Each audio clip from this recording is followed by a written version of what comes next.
Hello friends, welcome to Vishal online classes. दोस्तों आप देखिए मैंने एक क्वेश्चन ले रखा है, आज मैं आपको इसी को सोल्व करके दिखाने वाला हूँ। ये देखिए हमारा क्वेश्चन क्या है, 12,000 रुपए का कितना प्रतिशत की दर से 4 वर्ष का साधारण ब्याज 1920 रुपए होगा। तो क्वेश्चन आपने समझ लिया है। अब इस क्वेश्चन में हमें क्या निकालना है, देखिए हमें मूलधन भी दे रखा है 12,000 रुपए, इसके साथ ही हमें समय भी दे रखा है। ये देखिए समय कितना है, 4 वर्ष। इसके साथ ही जो इससे पिछली वीडियो में मैंने आपको ब्याज निकाल के दिखाया था, तो इसमें ब्याज तो बिल्कुल भी नहीं निकालना है क्योंकि इसमें ब्याज तो हमें ऑलरेडी दे रखा है। तो अब इस क्वेश्चन में हमें निकालना क्या है दोस्तों, इस क्वेश्चन में हमें निकालनी है दर। तो दर कैसे निकालते हैं इसका तरीका मैं आपको आज इस वीडियो में बताऊंगा। और दोस्तों ये जो क्वेश्चन है इसका जो फॉर्मूला है वो भी चेंज होगा क्योंकि हमें इसमें दर निकालनी है। क्योंकि इससे पिछली जो वीडियो थी उसमें मैंने आपको साधारण ब्याज निकालना सिखाया था, और साधारण ब्याज का जो फॉर्मूला आता है वो तो आपको पता होगा, मूलधन गुणा दर गुणा समय बट्टा 100 होता है। तो ये तो मैंने आपको पिछली वीडियो में बता ही दिया था। अब मैं आपको बताता हूँ इसका फॉर्मूला क्या है और इसको कैसे सोल्व करना है। तो वीडियो पसंद आए तो इसे लाइक शेयर जरूर करें। तो चलिए वीडियो को शुरू करते हैं। दोस्तों एक बात का हमेशा आपको ध्यान रखना है, जब भी आप ब्याज का या फिर दर का या फिर समय का कोई भी क्वेश्चन निकालते हैं तो उसमें आपको 3 चीजें दी गई होती हैं। जैसे कि इसमें हमें मूलधन भी दे रखा है, तो सबसे पहले हम लिखेंगे मूलधन।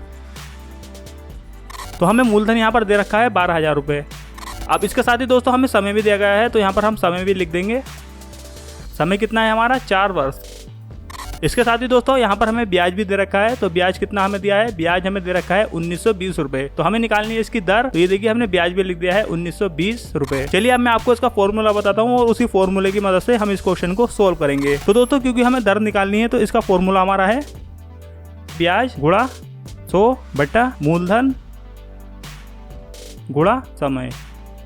तो जब भी दोस्तों आपको दर निकालनी हो तो आपको इसी फॉर्मूले को लिख के रख लेना है। इसी फॉर्मूले की मदद से हमारा ये क्वेश्चन सोल्व हो जाएगा। अब देखिए दोस्तों ये जो हमारा सूत्र है यानी कि फॉर्मूला है, इसमें हमें सबसे पहले क्या लिखना है, ब्याज लिखना है। ब्याज हमारा कितना है 1920 रुपए, तो यहाँ पर हम लिखेंगे 1920 रुपए। इसके बाद यहाँ पर हमें गुणा लगाना है, गुणा हमने यहाँ पर लिख दिया है। इसके बाद हमें लिखना है 100 और बट्टे में दोस्तों हमें मूलधन लिखना है। मूलधन हमारा कितना है 12,000 रुपए, तो यहाँ पर हम लिख देंगे 12,000 रुपए। फिर गुणा का निशान लगाना है। समय हमें कितना मिला है 4 वर्ष, तो यहाँ पर हम लिख देंगे 4। ठीक है, अब इसको सोल्व करते हैं। तो इसको सोल्व करने के लिए दोस्तों ये देखिए, ये जो हमारे 2 जीरो है ना, इसको हम यहाँ से कट कर देंगे, इन 2 जीरो को, और ये देखिए नीचे के 2 जीरो कट हो जाएंगे। इसके बाद ये जो हमारा 1920 रुपए है, इसका 1 जीरो यहाँ से कट हो जाएगा। तो अब हमारी संख्या कितनी बची है, हमारी संख्या बची है 192 बटा, और 12 को अगर 4 से गुणा करेंगे कितना आएगा 48।